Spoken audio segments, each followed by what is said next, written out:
Now at noon, President Trump is not backing down, saying he did nothing wrong despite impeachment proceedings.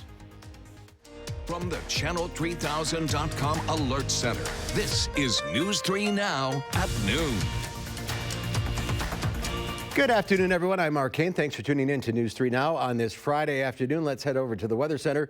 Meteorologist Chris Reese has a look at your first alert forecast. Kind of gray out there. It is very gray indeed, Mark. Plenty of cloud cover is out there. We're going to be seeing that cloud cover along with some chances for rain going through the afternoon. Here's a live look from our station camera right now, showing you the heavy and thick cloud cover that we do have over Madison. 63 is our temperature. Those winds coming out of the south and southwest at 13 miles per hour. So it's a cold 63. It is very, very breezy. It's the first time we've had an afternoon this cool as we go next into the cool season. So yeah, get ready for that. Showers are also starting to move away before another round of showers moves in. But first, I'm going to show you these temperatures. All of us have now made it into the low 60s at this point. Here's Weather Track showing you those showers now. We had an area of pretty heavy rain kind of clipped the area, but most of that stayed throughout northern Illinois. You can actually see the blossoming of cloud cover that is thicker right over Madison and then points towards the south and east. But that rain has stayed to the south and east. Our next chance of rain is coming in from the south and west. That will likely arrive as we move into the evening time hours. I know a lot of folks have games and evening activities, especially in the school systems going on this afternoon. So of course, we're going to keep you guys up to date and timing that out. Coming up in Maine weather, but Mark, there are several rain chances as we go through this weekend and into early next week that we'll have to talk about. All right, we'll see you in a few minutes. Thank you, Chris. President Trump is taking aim at House Democrats investigating his phone call with Ukraine's president. He tweeted, "The fake news media and Democrats working as a team have fraudulently made it look bad. It wasn't bad. It was very legal and very good. A continuing witch hunt." The whistleblower's complaint alleges senior White House officials worked to lock down all records of the president's phone call out of fear they had witnessed the president abuse his office for personal gain when he asked Ukraine president for a favor to investigate former Vice President Joe Biden and his son Hunter. The nature of that call has been borne out in great detail by the call record that has now been released. So in a very substantial part, this whistleblower has already been found to be credible. Everybody's saying, what is he hiding? What is he hiding? He released it. And so it's like, well, implicit in there is aid, even though they don't mention it. Implicit in there is 2020, even though it's not talked about. Got to stop inventing things that aren't there. President Trump at a private fundraiser told donors that he wants to know who gave the whistleblower information, and in a video obtained from the event suggested it was treason. House Speaker Nancy Pelosi says congressional members will be talking about the impeachment inquiry with constituents during the 2-week recess, which begins today. State regulators are giving their final approval on a controversial power line project. The Public Service Commission approved the Cardinal Hickory Creek line yesterday. The line will run from the Cardinal substation in Dane County all the way to the Hickory Creek substation in Dubuque, Iowa. The companies teaming up for the power line project say it'll help bring clean and reliable energy to the region, but people against it were concerned about environmental impacts and property values. The PSC had until Monday to make their decision. The Kenosha County brothers accused of running a multi-million-dollar counterfeit drug operation are bound over for trial on several felony drug charges. Tyler and Jacob Huffnings appeared in court together yesterday. Between the two of them, they're facing 8 felony charges. Kenosha County officials say Tyler's the ringleader of the operation, reportedly making up to 5,000 vaping cartridges a day. He told officers he had 10 people working for him, filling the cartridges with THC oil. The brothers are due back in court for arraignment later in October. New at noon, Madison police say 3 vehicles were stolen from the same home this morning. Officers say a group of burglars stole a 2019 Honda HR-V, a 2015 Acura RDX, and a 2014 Audi Q5 from a home on Hill Creek Drive. That's in the Hawks Landing neighborhood. Police say the burglars found a garage door opener in one of the unlocked cars and then gained access to the home where they found the car keys. A Madison teenager was detained by officers after a neighbor called 911, saying there was a suspicious group of teenagers in the street. Milwaukee police say a 58-year-old man is in custody after accidentally shooting another man while watching last night's Packers game. A 70-year-old man was shot while the two were watching the game with friends at an apartment. The 58-year-old claims the shooting was accidental and happened when he was adjusting his gun from his waistband area. The victim was taken to the hospital and is expected to be okay. The suspect is a convicted felon from an offense from 1978. An Alaska Airlines flight from New York to Los Angeles was forced to land in the Midwest after a passenger reportedly tried to storm the cockpit. It started as a complaint, as we see in this video posted on Instagram. This passenger is apparently angry that he couldn't use the first-class bathrooms on the flight. At some point during the flight, the passenger allegedly tried to enter the plane's cockpit and made a verbal threat to harm the plane. But Alaska Airlines disputes that, saying, quote, "We have no indication he tried to breach the flight deck." It did, though, describe him as combative and unruly. Eventually, the man was restrained and the plane was forced to make an emergency landing in Kansas City. That's where police took over. You want to set your alarms early tomorrow morning if you want first pick at Hamilton tickets. Tickets to the award-winning and incredibly popular Broadway musical go on sale at Overture's box office starting at 8. And die-hard fans are expected to line up even earlier. People from across the Midwest expected here in Madison to secure their seats. We were the only station talking live to the Overture's ticketing director this morning, who shared some tips and tricks to nab good seats. They should definitely have a couple different options in mind. We'll certainly do our best to make sure we can get the show and the price area that people are looking for, but we are also expecting an incredible demand, so have a couple backups in place. Hamilton will be in town for 3 weeks starting November 19th, and if your family is looking for a cheaper option, you're in luck. The Overture's ever-popular Kids in the Rotunda series returns 1 week from tomorrow. The arts-focused program has been a community staple for more than 40 years now. We recommend that if somebody's coming to Kids in the Rotunda, that they try to arrive at least 30 minutes before the shows. Performances are at 9:30, 11, and 1, because sometimes we do hit capacity and we have to close off the doors so nobody else can come in. Seating is first come, first serve. We have a link to this year's full Kids in the Rotunda schedule on our website, channel3000.com. And tonight's Prep Mania High School Football Game of the Week is for first place in the Big 8 Conference as Verona visits Madison Memorial. Jay Wilson, Bill Brophy, and Alan Minart bring you all the game action live tonight at 7 o'clock on channel3000.com. We'll also be streaming the Milton at Stoughton and Wanakee at Sun Prairie games there as well. And there's more to come on News 3 Now at noon. Up next, we'll see what Howard's working on in the Mr. Food Test Kitchen. With the kids back in school and our routines getting back to normal, it's time to enjoy something warm and comforting for dinner. Stick around. You won't want to miss it.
No matter how many soup recipes we share with you, we always get requests for more.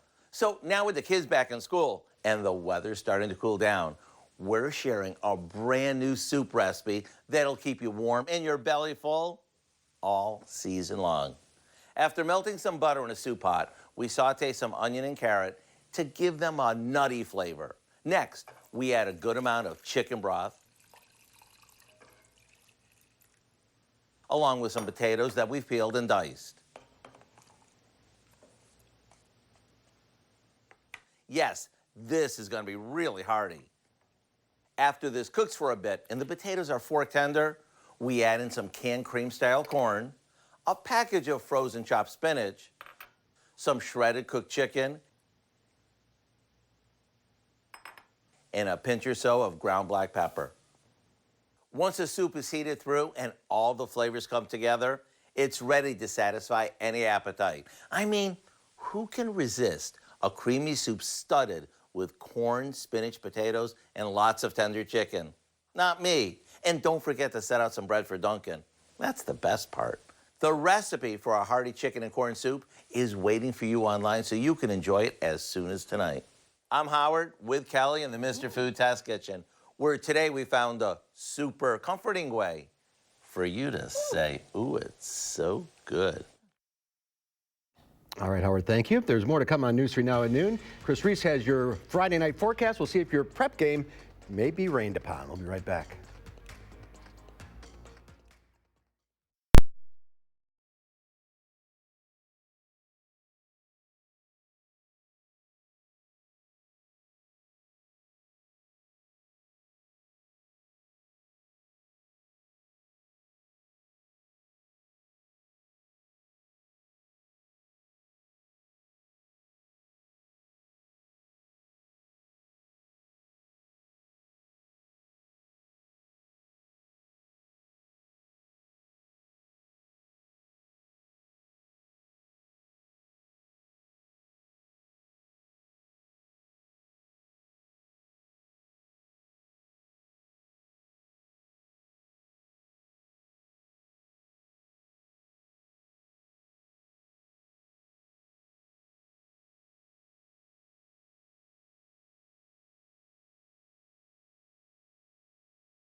Our call for action phone bank is open right now, ready to take on your consumer issues. You can call our hotline.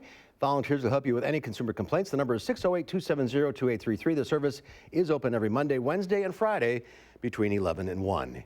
Income equality is on the rise, and there is new boss at Wells Fargo. Diane King Hall has more in your Money Watch report.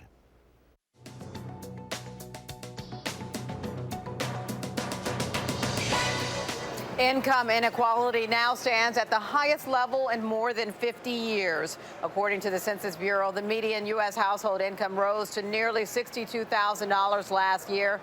But the divide between the haves and have-nots is stark, with median household income lower than the nation's average in 29 states and Puerto Rico. Wells Fargo has named a new CEO. The company says Charles Scharf will take over the top job beginning October 21st. This is its third CEO in as many years after a series of scandals rocked the bank. Among them, the 2016 revelation employees were opening millions of fake accounts to meet sales goals. Uber has launched a series of new features focusing on rider safety. The optional verification system will require drivers to receive a PIN from the rider before a trip can start. And beginning next month, riders can text 911 from inside the app, automatically sending the vehicle description, license plate, current location, and destination. And be careful when lending money to friends. According to a new Bankrate survey, 46% of people who loaned money to friends or family say they never saw it again or it hurt their relationship. And 37% of people who lent a credit card either lost money or took a hit to their credit score. And that's your CBS Money Watch report. For more, head to cbsmoneywatch.com. At the New York Stock Exchange, I'm Diane King Hall. Thank you, Diane. At the noon hour, stocks are down as investors continue concern about the White House limiting investments in China. The Dow off 63 points, the NASDAQ down 83, the S&P 500 down 14. Q106 Farm Director Pam Yankee out of the radio barn again today, so here are your farm numbers.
All right, it's time now for the weather. Chris Reese over in the Weather Center.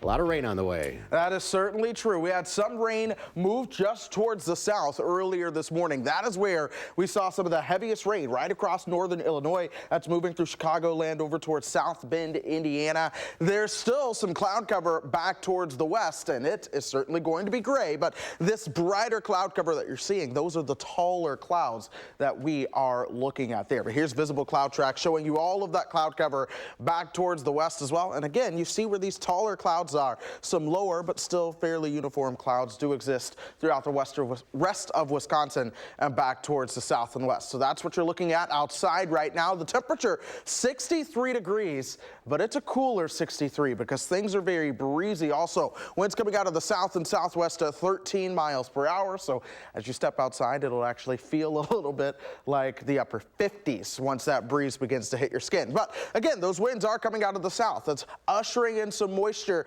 and all of us now have made it into the low 60s. Not too long ago, some folks were still stuck into the upper 50s at this point of the day.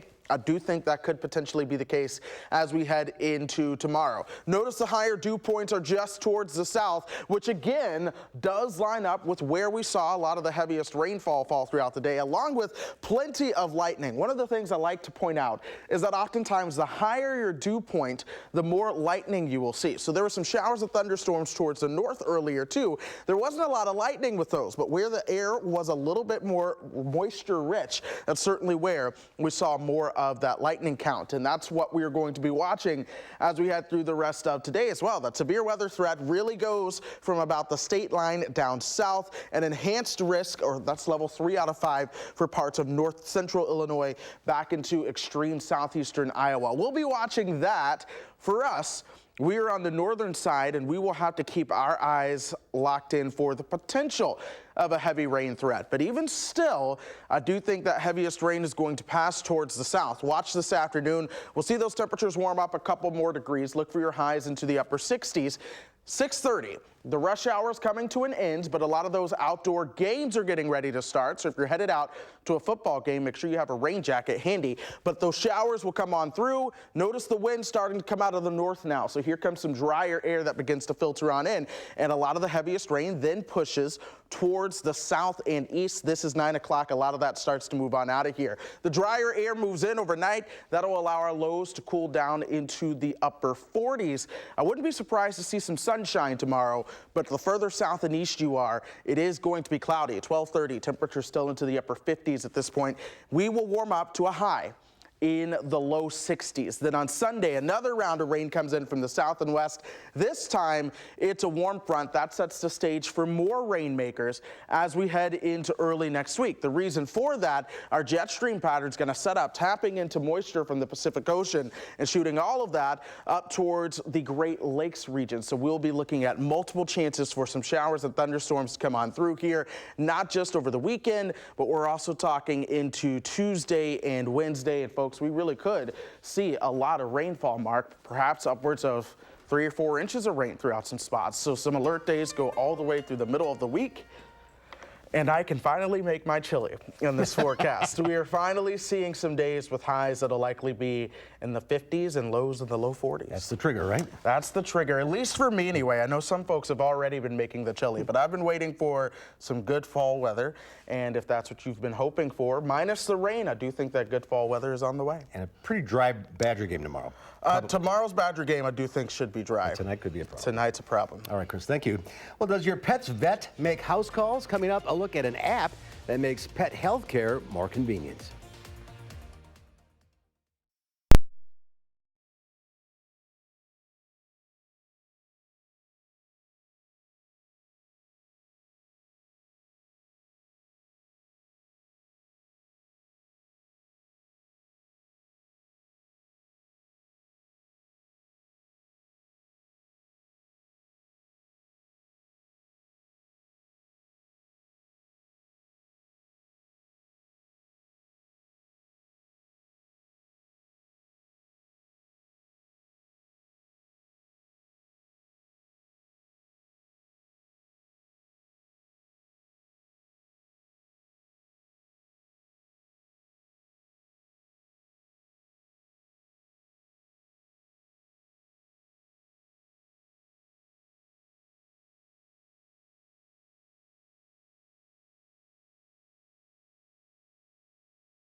Well, a new study finds pet-loving millennials are willing to pay for good care and convenience when it comes to the health of their four-legged housemates. As Hillary Lane reports, one fast-growing company is using its app-based business to help meet the demand.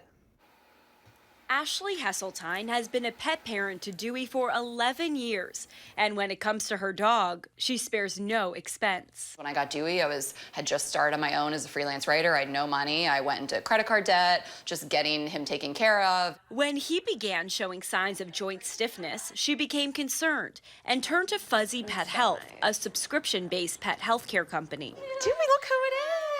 Using their app, Hesseltine was able to get veterinarian Lisa Lippman to see Dewey at home. You just don't have to leave the house, and the dog is more comfortable too. I mean, I think most dogs walk into a vet office and they know what they're there for, and they start having anxiety. According to the American Pet Products Association, U.S. pet owners are expected to spend a record $75 billion on veterinary care this year alone, largely driven by millennials making pets a priority. A separate study found 92% of millennials are as concerned about their pet's health as their own and would rather spend time with their pet than with their spouse, parents, and friends combined. Most millennials have pets now, rather than children, and so these are their babies. Similar startups, including InstaVet, Vetted, and QuickVet, have launched apps to meet the demand of millennial dog and cat owners. Right now, in-home visits from Fuzzy are only available in New York and San Francisco. For about $600 a year, members can book 2 checkups, order prescriptions, and chat with vets through the app. He is my world. I love him so much. Hesseltine says it's money well spent. Hillary Lane, CBS News, New York. A recent study also found more millennials would give up their job or going to bars before they gave up their pet. Chris Reese over in the Weather Center. We're not giving up on you, sir. Well, thank you, because I don't have any pets at the moment. But we are tracking multiple rounds of rain going not just through today, but through the weekend and early next week as well. In fact, timing it out, here's a rain chance on Sunday. You have a rain chance mainly north of us on Monday, but some scattered showers are possible. Then Tuesday and into Wednesday could be a wet period as well. In fact, when you look at just the amount of precipitation we could see, you're looking at perhaps upwards of more than 2 inches of rain in some spots, Mark. All right, that's our time for now. We'll see you back here at 4. Have a great afternoon.